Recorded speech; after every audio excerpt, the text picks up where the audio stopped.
Hello, everyone. So, we have officially started the Revolutionary War, and so we are going to continue talking about the fight for independence. So, let's talk about the early course of the war very quickly. Early on, the Patriots, those in favor of independence, they are going to struggle. We'll talk about how they lose some cities in the Northeast, some very important cities. You have a very competent, the quite frankly, best army in the world, being the British Army. They're better trained, they have more arms, they have the money and the power to back them up. And you have loyalists who are people that are loyal to the crown. They are not in favor of independence. They are going to fight on the side of the British. Keep that in mind. Patriots are pushing for independence, loyalists are not. So keep in mind that the British, they come from a larger group of people, a larger body of support. They have more money, they have more weapons. So we know that the Americans win, but how in the world is this possible? The British at first, they take an interesting strategy. They want to target major colonial centers like New York, like Philadelphia, Boston. They take New York easily. They take Philadelphia, but eventually they change their strategy up. They want to isolate New England from the rest of the colonies because those are seen as the most rebellious. And they would think that it would force these insurgents or the people that are against them in that region to submit to them. And they believe that this would end the conflict. Later on, that's going to lead to their demise. Spoiler alert, that will eventually lead with the surrender. So let's talk first about the Battle of Brooklyn. It's also called the Battle of Long Island. This obviously occurred in New York City, and this was under George Washington being the general. They were going against the British under General William Howe, and they had a large army that landed on Long Island. They were hoping to gain control of the Hudson River, and that would be a major victory that would divide those rebellious colonies in half. And that way they feel that they could outflank the Continental Army. So Howe, in the end, could have captured the entire Continental Army, but Washington did lead a successful retreat to Manhattan by boat, so he was able to evade capture. Later on, Brooklyn is captured by the British. We lost about 2,000 men, and they lost 400. So it was a victory for the British in the biggest way. All right, so the reason key battles is in white because you can just put the following battles. There are quite a bunch under key battles. So the Battle of Trenton, this famous picture, Washington crossing the Delaware River. Things are not going well for the Americans. The British had control of Manhattan. They had 2,000 soldiers prisoner, so it was not going well for them. Some American troops had deserted as their one-year contracts that they had signed were up. So his army was shrinking fast, especially after losing 2,000, Battle of Brooklyn, and other casualties. People were starting to doubt the revolutionary cause. So Washington broke with this, I guess you could say, conventional tactic at the time, where they would normally fight during the summer months only.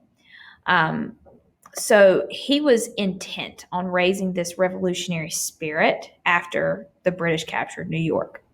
So he decided to cross the Delaware in extremely bad weather. He was hoping to surprise this group of Hessian mercenaries. We've talked about them before. They were hired to be in the British military, and Hessians, these were people from different German provinces, and this term Hessian is just the term that was used for these different people from those different provinces that served under the British. This was supposed to be a three-pronged attack, but Washington's troops were the only ones that were able to make it through, but they mounted their assault. And so this was actually in December, it was on Christmas night, and since they were attacking in the middle of the winter, it was a complete surprise, and it was Christmas night. There was a rumor that these Hessian mercenaries were drunken It's kind of unfounded. It could be possible, but it's nothing that's proven. So Washington's men and the cannons, they crossed the icy river and they had to march 19 miles towards Trenton in a freezing storm. So the colonel of the Hessian force attempted to rally his troops. He was never really able to establish a defensive perimeter. So he was shot from his horse and he died.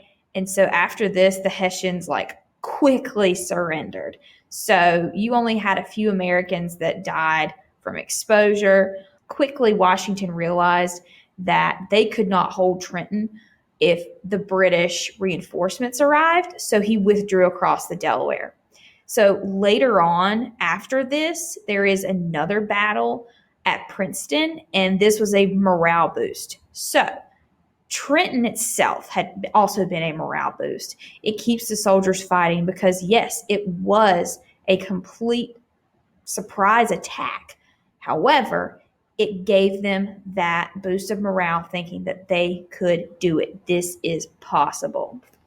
And this link down here is a link to a funny video. I'll make sure to put it in the module.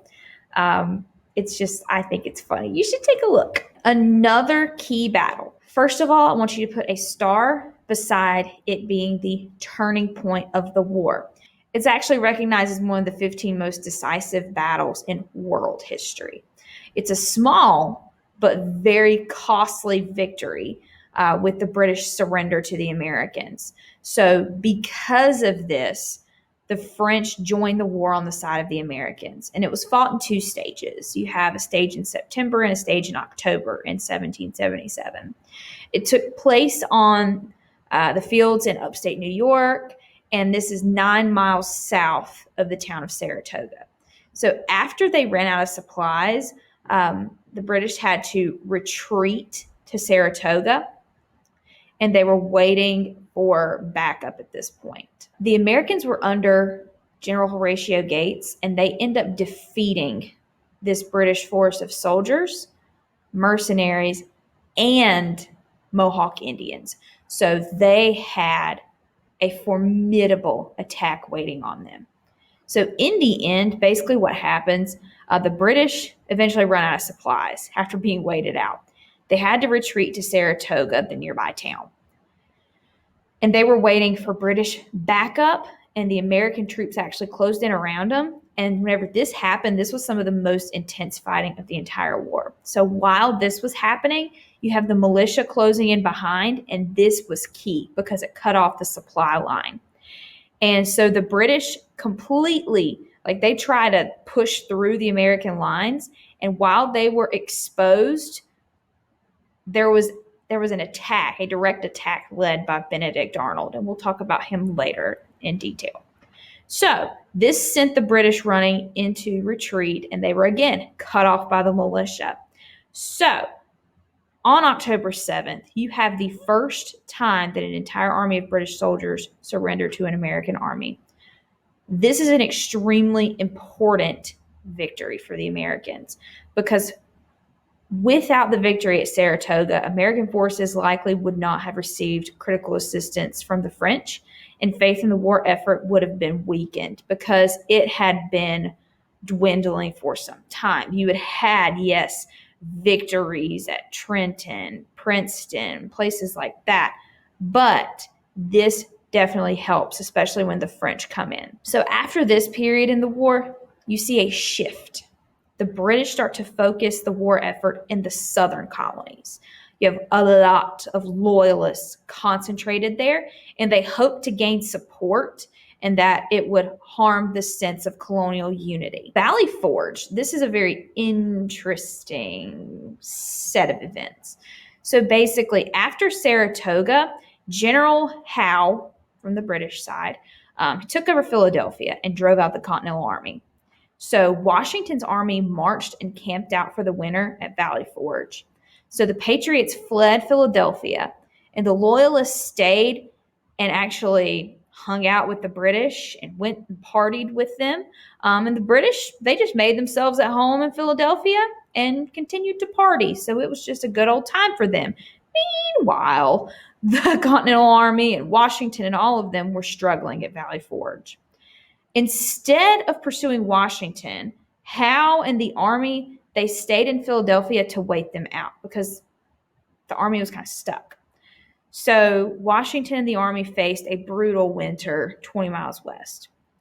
And there were 4 months of suffering. There was little to no food or shelter, very little clothes, not good enough for the amount of people they had anyway. If the British wanted to find them, they could have. They figured they'd wait them out. Over 2,000 soldiers die. Not many people deserted, actually, but you did have some officers resign because this was just a time of extremely bad circumstances.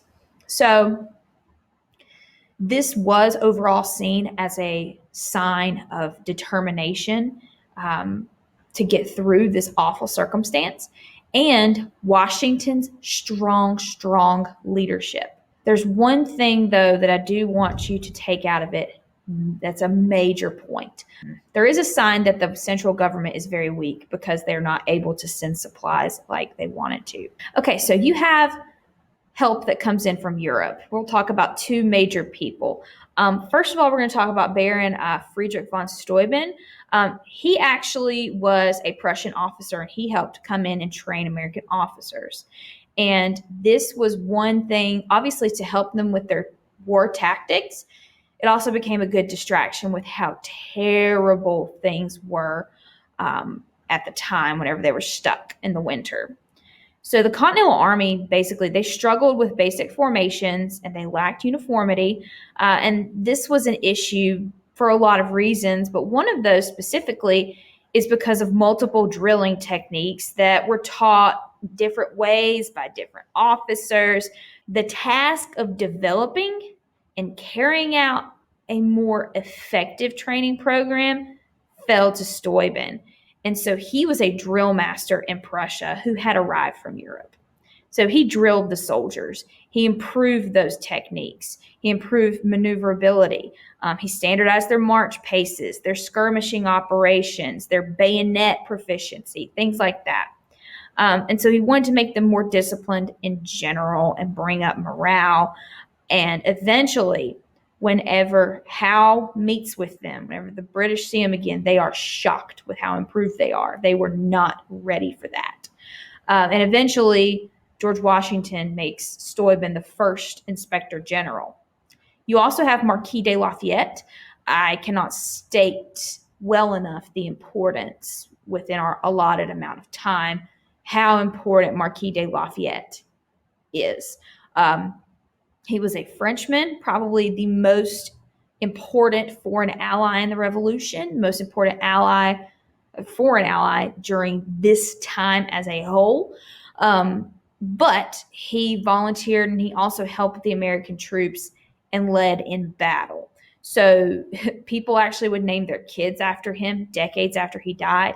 He was best friends with Jefferson. He was a protege to George Washington. He was named a major general in the Continental Army, and he helped us by bringing resources, and a lot of them, to the Americans after Valley Forge.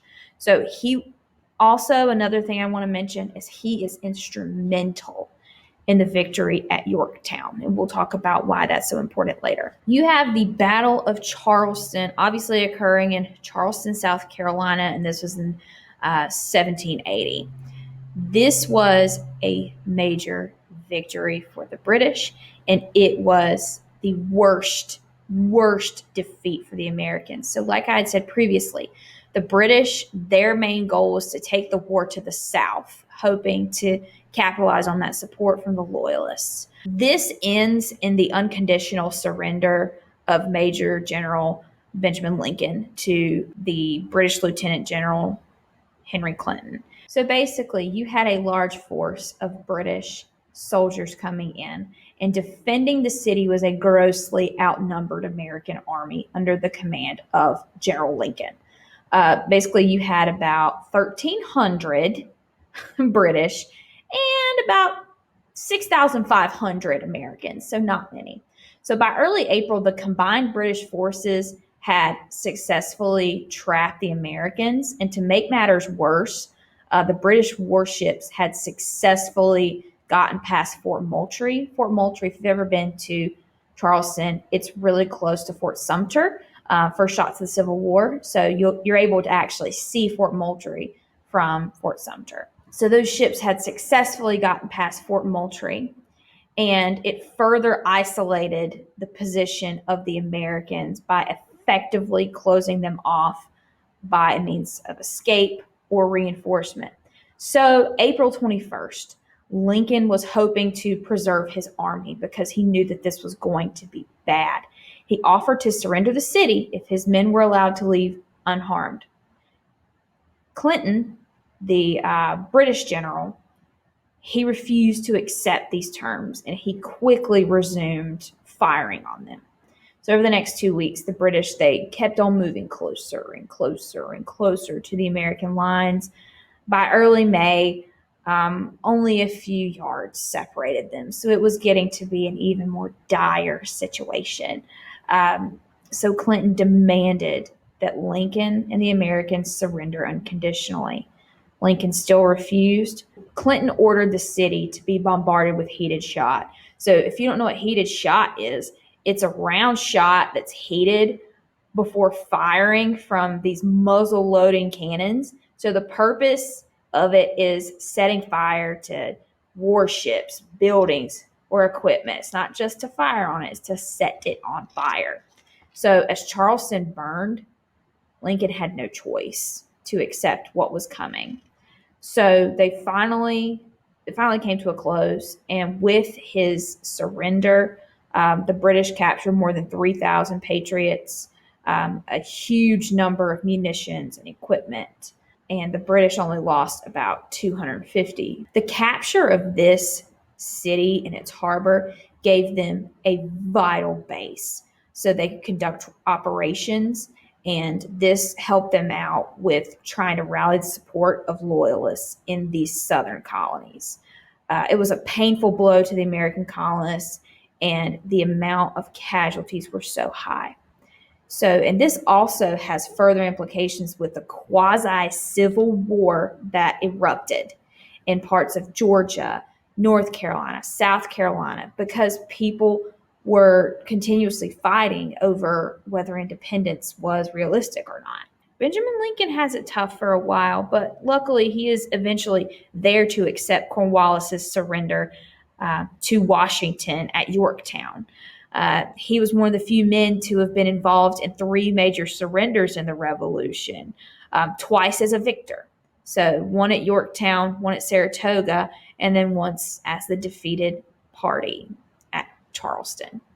And fun fact, Lincolnton, North Carolina, is named after him. And actually, most places that are called Lincoln or Lincolnton in the South are named after Benjamin Lincoln. Typically, they're not named after Abraham Lincoln. It occurs, but mostly if it's in the South and it's Lincoln or Lincolnton, typically they're named after Benjamin Lincoln, which is interesting. Okay, so we have 3 battles here, and we're going to kind of buzz through these. First of all, we have 2 important victories and 1 defeat here. October 7th, 1780, you have 9 miles south, okay? So this is 9 miles south of present-day Kings Mountain, and it's now the rural Cherokee County area of South Carolina. So don't get that confused. So many of the patriots, actually from this specific battle, they came from the western part of the Carolinas and like the present area of Tennessee, and they were known as the Over Mountain Men, and they play a key role in this battle. So there were different troops heading through this area, different British troops, and so you have the Americans launching their assault on October 7th on all 4 sides of the British. Loyalists from the King's American Regiment, they started to launch bayonet charges to drive back these Over Mountain Men, which were extremely important. But steadily, the Americans, they fought their way up Kings Mountain. And in an attempt to rally his men on horseback, the main general in charge, Ferguson, he was taken out. And so you have, with this loss later on, Henry Clinton, he says that actually Kings Mountain, and I'll give you this quote directly from him, it was the first link in a chain of evils that followed each other in regular succession until they at last ended in the total loss of America.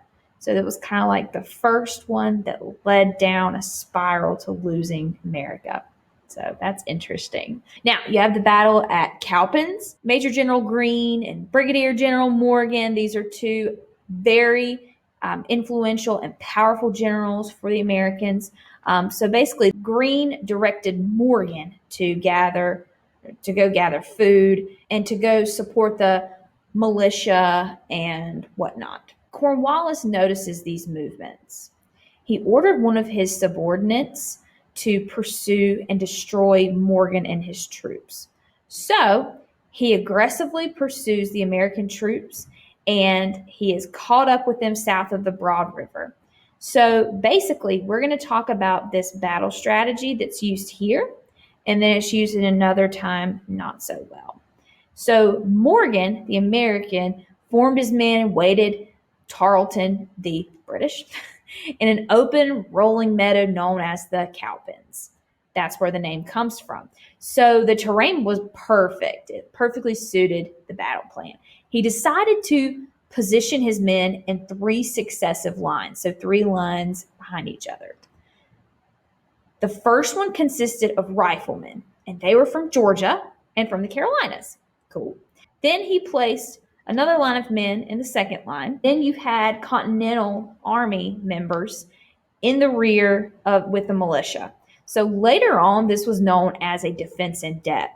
And so basically how it was going to work was Morgan hoped his first 2 lines would slow and deplete the British advance before the Continentals struck the divisive blow. The first 2 would weaken them, and then the third would take them out. Sorry, I just had to snap. It's like I forget that I'm talking to a computer. So Morgan is known to have yelled to the third line, "Face about, boys, give them one good fire and the victory is ours." So basically, the British tried to launch a counterattack, did not work. The British line crumbled, and what was left of his command ran away from the field. Cowpens was one of the most decisive victories in the War of Independence. It gave a morale boost. It also took away a lot of men that the British couldn't really replace at the time. All right, now ending with the Battle of Guilford Courthouse. Well, for this slide anyway. You have here, this actually occurred in near present-day Greensboro. So basically, they tried to adopt that same tactic that Morgan used at the Battle of Cowpens. He formed, and this is Nathaniel Greene, same. And we've talked about Nathaniel Greene before. So he formed about 4,500 men into 3 lines. The first line was North Carolina militia. The second line was Virginia militia. And then Continental regulars, were the third line. And they were the most formidable. And so they were supposed to pack the biggest punch. The concept was, again, that defense in depth. They were supposed to, the first 2 were going to exhaust the enemy's defenses, and then the third, take them out. Well, the North Carolina line went first. They retreated after the British only fired when they were within range, and they were very accurate. So the North Carolina line ditched their weapons and they retreated. There was a big resistance from the Virginians, and they were forced to retreat. And then Cornwallis had punched through the lines of the infantry. The British ranks had lost their cohesion. However, you have an additional British infantry comes in, and they arrive on the scene. And that is eventually what makes the battle successful for the British. Greene has to disengage and withdraw because they had sent in for those reinforcements. They came in. Here's what's important to know. Guilford Courthouse was a costly victory for Cornwallis. Was it worthwhile? He lost 25% of his men, but he was also in no position to pursue Greene and the Americans. He had to withdraw to his supply base at Wilmington to rest and get it back together. And he decided to shift his operations to Virginia. And this decision would contribute to the final outcome of the war. All right, now on to Yorktown. Woo! Big one. Okay, so before Yorktown, things were not looking great. The British controlled most of the South and key cities in the North. You have British General Lord Cornwallis had set up what he thought was a very strategic post at Yorktown in the Chesapeake. So with his back to the Yorktown, Cornwallis intended to refit and supply his 9,000-man army. And so upon the word that the French fleet in the Caribbean was sailing north, Washington and his French ally Rochambeau, coolest name ever, they moved their force of 8,000 men south to Virginia. And they were planning to join the militia, the French troops, and the Continentals in a siege at Yorktown. So you have in early September, there was an Allied army on the way. There was a French fleet that was guarding the entrance to the Chesapeake Bay. This is important. The fleet had engaged and they drove off a British fleet that had attempted to relieve the British army at Yorktown. So this left Cornwallis completely isolated. Couldn't back out, could not retreat, could not get supplies, nothing like that. We had cut off all routes of escape. So Cornwallis decided to throw up a series of temporary forts. And these were around the outskirts of Yorktown, and most of his men had hunkered down in the town. But with the help of different French engineers, the American and the French troops started to dig parallel trenches. And so this way, the Allied force could move closer to where the British were. So Washington started to bombard the troops. And so to prevent Cornwallis from repairing his defenses after bombarding them, the fire was kept up day and night. It was constant. So after heavy bombardment continues, the French forces launched their assaults. There was a specific attack on those temporary forts that were put up. Number 10, this is where Alexander Hamilton truly made a name for himself in the war. He wasn't the top pick for, here comes Marquis de Lafayette again. He was huge here.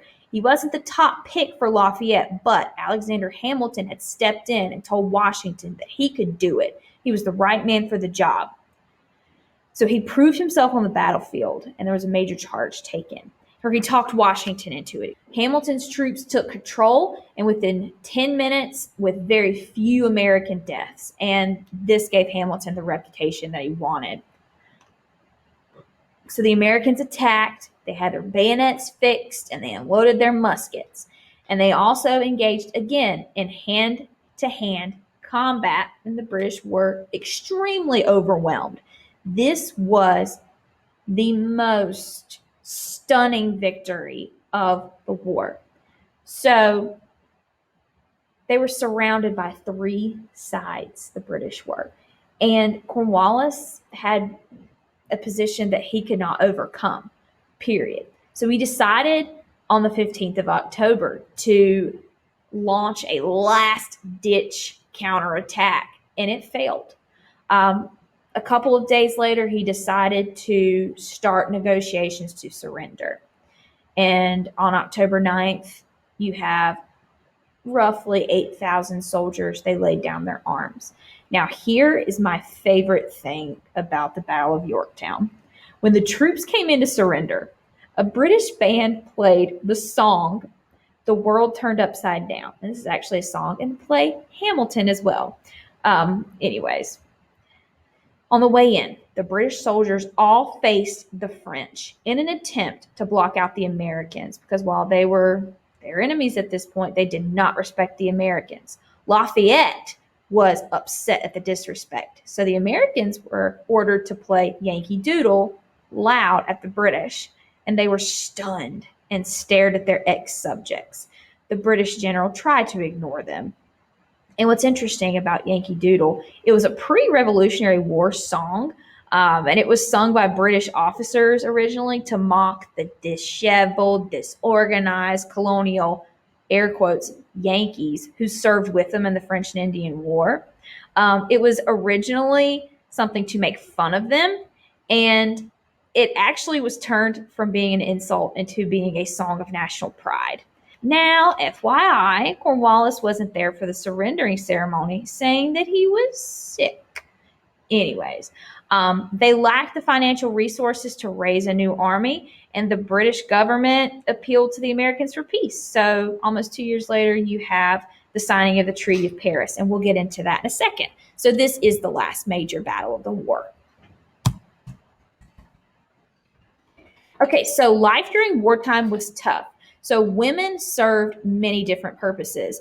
They could be at home organizing fundraisers, especially if they were more like well-to-do, supplying the troops, working in military camps, sewing uniforms, making blankets for soldiers, making bullets as well. That was a big job. Tending to wounded soldiers. Children would step up and fulfill. They would help make things. They could sometimes work for, like in these businesses that men had left behind to go serve in the war. Some women had even acted as spies. You have the founding of the Daughters of Liberty, even. And this was comprised basically of women who wanted to demonstrate their loyalty to the Revolutionary War cause. And they wanted to boycott British goods and make their own. And Martha Washington, wife of the one and only George Washington, was one of the most prominent Daughters of Liberty. So cool. Again, it was tough because you also had an economy that was struggling because inflation, you've learned before in civics, this is a increase in prices and a fall in the purchasing value of money. Keep in mind, people are also trying to produce more and more things for the war effort, so it's already tough. Sometimes women would also follow their husbands in the Continental Army. They were known as camp followers. So they would kind of tend to the domestic side of the army, like washing, cooking, taking care of the clothes, providing medical help sometimes, things like that. It is crucial to understand that at the time of the Revolutionary War, the institution of slavery was practiced in all 13 colonies. Yes, it was on a smaller scale in the northern colonies, but it was still practiced. In the beginning, free African Americans could not join the Continental Army. Then, whenever they saw that the need arose for more men, they let them. So, in some cases, free African Americans who enlisted, they were able to serve side by side. But that was rare. The Army began to segregate the units after those rare cases. Most slave owners actually feared guns in the hands of African Americans, particularly those who were enslaved, because they thought that they might rebel. And another thing is they thought that maybe they would try to petition for their freedom afterwards because, hey, they fought for their country. There were a number of African Americans who joined the British because they were promised freedom, and a lot of those promises were not taken up. So you have an estimated, and this number again is not set in stone, it's an estimated 100,000 African Americans who escaped, died, or were killed during the American Revolution. All right. So the Treaty of Paris formally ends the Revolutionary War. You have the negotiation with some big wigs. Benjamin Franklin, there he is again. John Adams, second president of the United States. John Jay, we'll talk about him again. He's going to negotiate another treaty with the British very soon. It was signed in Paris and finalized on September 3rd of 1783. There were more things to this. The British Crown finally recognized American independence and gave most of its territory east of the Mississippi River to the U.S., doubling the size of the new nation and paving the way for westward expansion. And what's interesting is you have a new British prime minister that's actually elected, and he saw independence as an opportunity because he thinks it's going to be a lucrative trade alliance, and it's going to take away those military costs and even other costs of running and defending colonies. So, you know, but yes, it becomes this symbol of democracy, equality, freedom, independence to the world. However, it does also bring about some issues. Tensions would arise between the two that were unresolved by the treaty from the war. And we will talk about that later on. So that is all for today's notes. I hope you have a great rest of your day.